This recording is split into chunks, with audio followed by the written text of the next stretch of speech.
to myself, this sounds like, the old Captain Kangaroo story that he was a sniper in World War II, or that he was in Vietnam, or that Mr. Rogers was a sniper. That's all nonsense, by the way. If anybody tells you that Mr. Rogers was a decorated war veteran, that's not true. He never went to war, and he never was a sniper, and neither was John Denver. Captain Kangaroo wasn't either.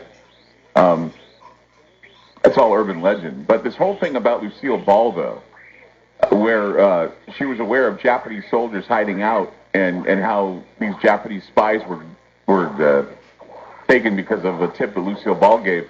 The story is pretty interesting because Lucille Ball, according to this book called I think it's called Lucille Ball in the Afternoon, was a book that was written by Jim Brochu.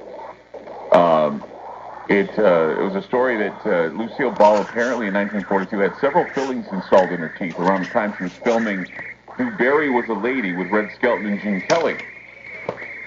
And during the drive home from MGM Studios to her Desilu Ranch in the San Fernando Valley, Lucy says that she received radio broadcasts of music through her fillings. She reported the incident to actor Buster Keaton, who told her the same thing had happened to a friend of his. A week later, Lucy drove a different route from MGM to the ranch. This time her fillings vibrated with short beeps. Sounded like Morse code. She reported this to the FBI, who then searched the area in Coldwater Canyon where she heard the beeps. FBI agents eventually found a radio transmitter hidden in a tool shed that was used by Japanese gardeners. Later, it was determined that the gardener was a member of a spy ring operating off the West Coast. According to a story that she even related to Ethel Merman, she said, "One night I came into the valley over Coldwater Canyon, and I heard music. I reached down to turn the radio off, and it wasn't on. And the music kept getting louder and louder, and then I realized it was coming from my mouth. I even recognized the tune. My mouth was humming and thumping with the drum beat, and I thought I was losing my mind. I thought, what the hell is this? Then it started to subside. I got home and went to bed, not sure if I should tell anybody what had happened because they would think I was crazy. All of a sudden, my mouth started jumping. It wasn't music this time.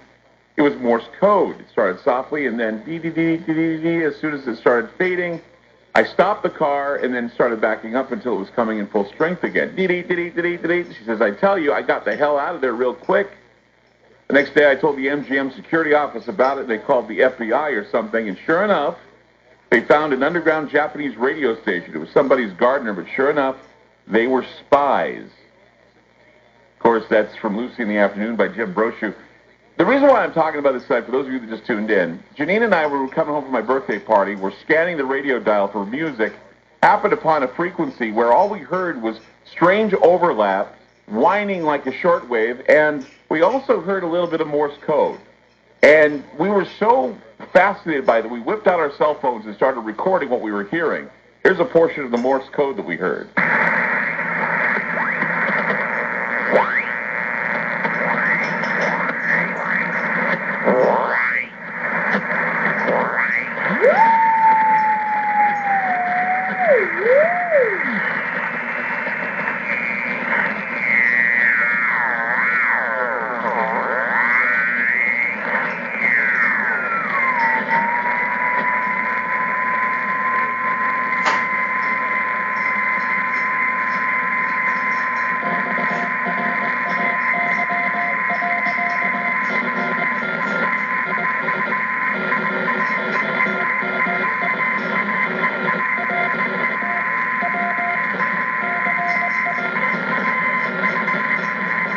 As we were listening to this, I told Janine, I said, this reminded me a lot of number stations, and she'd never heard them before, and I said, well, number stations are kind of like, they're old Cold War relics, and there have been a few that have been played before, and they've been featured on a lot of late-night talk shows and a lot of other shows about strange phantom broadcasts that are only for spies.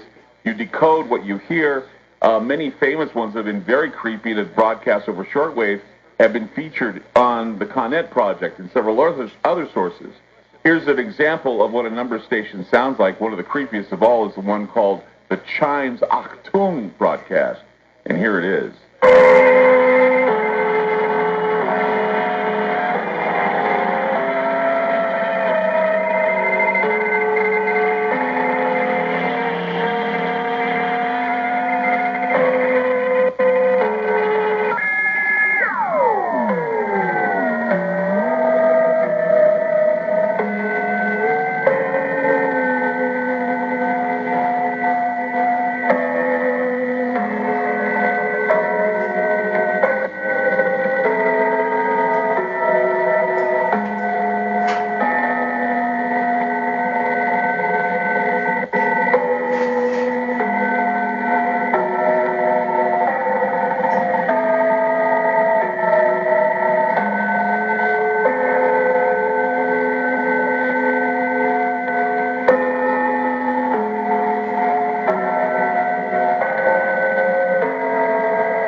these type of broadcasts that were intercepted all the time by ham radio operators during the Cold War, shortwave operators.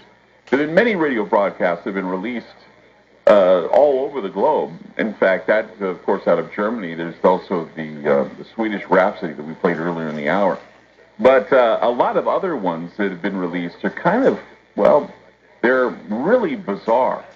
For example, U.S. listening posts in Turkey were able to pick up the last words of Vladimir Komarov before his Soyuz capsule burned up and crashed on Earth. Komarov can be heard speaking to former Premier Alexei Kosygin, cursing the people who put him inside this botched spaceship. Kosygin can be heard crying and calling him a hero, and there's also controversy over this because of the fact that he knew, or that the Russian government knew, that when they sent him up into space, he was going to die, that the Soyuz spacecraft was going to burn up on entry. In fact, when they decided to bring him back, when the Soyuz finally crashed to Earth, they actually had an open casket with his charred remains in it. It was kind of creepy. Here's the broadcast. It was intercepted at a listening post in Turkey of Vladimir Komarov yelling at the leaders of Russia as he's plummeting to Earth and burning up on impact.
There you have it, the last words of Vladimir Komarov as he's plummeting to Earth, screaming at the Russian government for putting him in a botched capsule.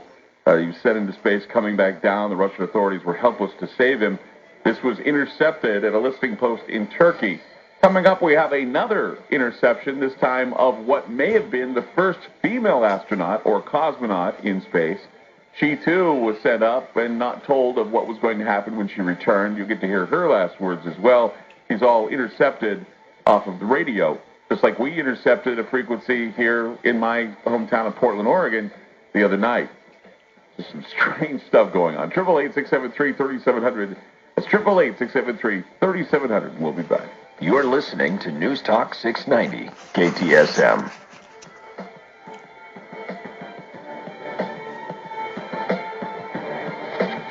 Now, here's something you don't hear on the radio every day. Someone who can't see. I am totally blind. So I go through periods when I'm unable to sleep at night. And I feel like I'm constantly running, but can never quite catch up. But this isn't a sleep problem. It's something called non-24-hour disorder. Learn more about non-24 by calling 855-856-2424 or visiting learnmorenon24.com. Sponsored by Danda. Geico presents a man who just saved on his motorcycle insurance. First off, my name is Daryl. Second, this is no motorcycle. This monster is 1,100 cc's of raw internal combustion power. Feel the ground shake! Now, I know what you're thinking. Where's this science teacher's logical attitude that goes with his sensible sneakers? Well, Mr. Rains on my parade, I saved a bunch on motorcycle insurance with Geico. Now, if you'll excuse me, I've got some young minds that need molding. Geico Motorcycle. See how much you could save. My name is Frank Bates, and I got a confession to make. Just a few days ago, FEMA went directly to my supplier and tried to buy my entire stockpile of high-quality survival food. It sounds crazy, but I'll show you the exact letter they sent in a minute. Revealing FEMA's plot could land me in hot water, but I think you deserve to know exactly what they're doing. Go to FEMAHatesThis.com to see undeniable video proof that the government is on the hunt for as much survival food as they can grab in 24 hours. Be warned, it's really disturbing because the fact is FEMA must know something we don't. Go to FEMAHatesThis.com to see why survival food is the #1 item to hoard right now and why supplies are so low or even completely sold out already at many stores across America. Do it now because I don't know how long it will be online, so go to FEMAHatesThis.com while you can. That's FEMAHatesThis.com. We will not be an easy target. We will never roll over and let pain plan our day, or let an ache tell us what we can and cannot do. We will not linger on the sofa, ask somebody else to bring us the mail, or take the parking space closest to the door. But what we will do is take action. We will plan ahead. We will protect our bodies and fight back by moving. Lace up our sneakers and grab our tennis rackets. We will bowl. We will do our morning laps and bike ride through Saturday afternoon. We will walk our dogs around the block. We will pass up the elevator and proudly take the stairs. Because arthritis can't beat us if we beat it first. In the fight against arthritis, you need a weapon. What's yours? To learn more, visit us at fightarthritispain.org. This message brought to you by the Arthritis Foundation and the Ad Council. Your child depends on you to be a good example when it comes to healthy eating habits. More in a moment. CHIP and Children's Medicaid cover just about everything, from checkups to prescription drugs, dental, and mental health care. It costs just $50 a year or less to cover all your kids, but most families pay little or nothing. Apply today at 877-KIDS-NOW or on the web at chipmedicaid.org. Hi, I'm Dr. John Hellerstadt. Kids that eat breakfast every day are healthier and are more likely to participate in school sports and other healthy physical activities. After-school snacks should include fruits and vegetables. Low-fat yogurt or whole wheat crackers are nutritious snacks too. And studies show that kids who eat with their families at least 3 times per week are less likely to experiment with cigarettes, marijuana, and alcohol. And remember to watch the portion sizes. Use smaller plates to help reduce the tendency to overeat. News Talk 690 KTSM is a clear channel station.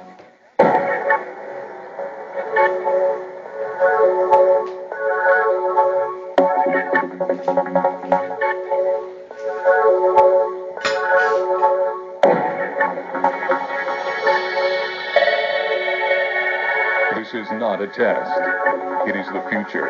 Ground Zero with Clyde Lewis. Let's go to Josh calling in from Texas tonight. KTRH, you're on Ground Zero. Hey, Clyde. Thanks for having me on. You bet. I've been listening to the show for a long time. I started listening to shortwave radio back in my teens, about 10 years ago. I was fascinated by it because of the number stations that I had heard of. I was somewhere online. I had read about them, but over the past probably year or so, I listened through 2 different ways. I listened through my own shortwave radio listening station I have set up, and I listened through an online software-controlled radio based in Northern Europe. And the most interesting thing that I've been hearing over the past year would be what are called letter beacons. I've been hearing a lot more transmissions from those. And what a letter beacon is it's just a Morse code station. It plays the same letter over and over in Morse code 24 hours a day, and that's all that it plays. That's what that guy heard in Tennessee, I'll bet. He said he went through a family, he went through a neighborhood, and he heard the letter A in Morse code broadcast over and over again. He didn't know what it meant. Yeah, and nobody really, from what I can research online, nobody really knows what they mean. My personal theory is that it's some kind of, like a dead man switch for some kind of weapon system or something like that, that if that ever stops, then it sends some kind of signal to something else. Well, that's like that beacon out of Russia, the horn. UBD-76. Yeah, exactly. The buzzer. Yeah, the buzzer. Mm-hmm. Yep. Yep, I listen to that one a lot as well. As a matter of fact, it turned off temporarily. Actually, is it back on again, or is it off now still? As far as I haven't listened to it in a few days, so I might be behind if it's gone down in the past few days. But it is off, or it did go off in I think it was 2012. It went off for a little while. Yeah. And the first time it went off before that was, I think, still during the Cold War. Yeah, they said that it's called the dead hand signal. What it is it's called the dead hand signal. If it goes off, it means that their missiles are loaded and ready to go. And when it goes on, it means they're unloaded. So they tune in to see if the missiles are loaded or not. If it goes off, it means the missiles are loaded. So they think that there's some threat if you hear the buzzer, if the buzzer doesn't go off. Yeah, exactly. That's amazing. So a lot of interesting stuff out there. Yeah, the Russians, you can intercept a lot of stuff that the Russians have done, from the woodpecker signal to these astronauts that were actually in space, that were sent up on a mission and didn't get told that when they were going to come down they were going to die. Yeah. So there you go. It's kind of creepy. All right. Okay. Appreciate the call, John. You bet. Thank you. Yeah. Once again, there's another recording, and this is allegedly of the first female cosmonaut in space. Of course, going up in space in a Soyuz capsule and not being told what's going to happen when she comes down. And this is what she sounded like as she was coming down, telling them, "I feel hot. I feel hot. I see flames." Very calm though, not too frightening, but very calm. Listen to this.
The word flamas means flames. She sees flames.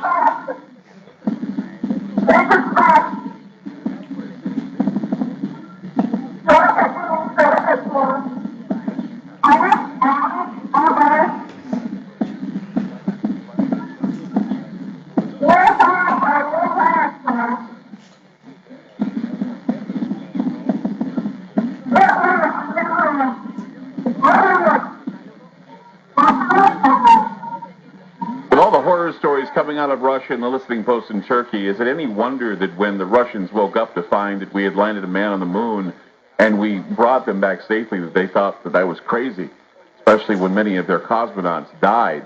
Many of them, of course, there's a legend that says that many of them are out there floating somewhere, although that's all an urban legend, at least that's what they tell us. But there are recordings of these astronauts that were sent up, both this unknown female and Vladimir Komarov, both proof that the Russian space program did have its problems and that we were monitoring the radio broadcasts right there from Russia. 888-673-3700. That's 888-673-3700 tonight. A lot of strange broadcasts, radio activities as we explore interceptions, infiltrations, and chatter. Stuff that a lot of these spy agencies listen to. 888-673-3700. That's 888-673-3700. We'll be back. Oh, yeah.